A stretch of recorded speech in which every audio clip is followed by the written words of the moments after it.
pessoal do grupo vocês, aqui é o Jonathan Batista trazendo mais um aviso diário pro canal.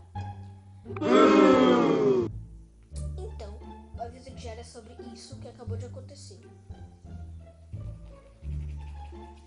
Pra quem não sabe, isso é os efeitos sonoros. Aliás, todo mundo sabe. E eu descobri eles hoje. Hoje não, um dia que eu gravei meu último vídeo.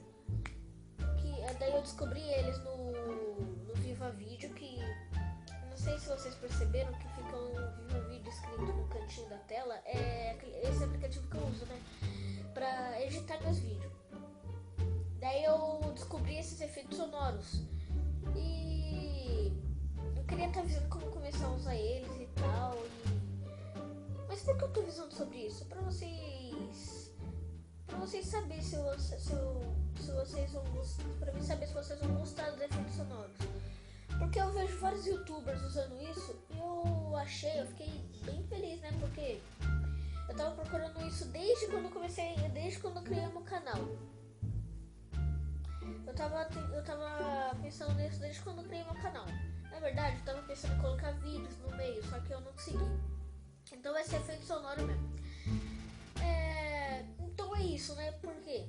Porque eu já tive várias ideias. Esse dia que eu não tava gravando vídeo, eu tive várias ideias pra gravar vídeo. Principalmente a ideia de Star Wars, que no último Johnny Responde. Teve uma pergunta lá, você gosta de Star Wars? Daí eu deixei isso pra só um vídeo, porque eu sou um fã de Star Wars. Star Wars é muito da hora. Então é isso, se você gostou desse vídeo, deixe seu like, se inscreva no canal, deixe nos comentários perguntas e respostas para o responde. E também temas para 5 coisas que tal. Então é isso. Se você gostou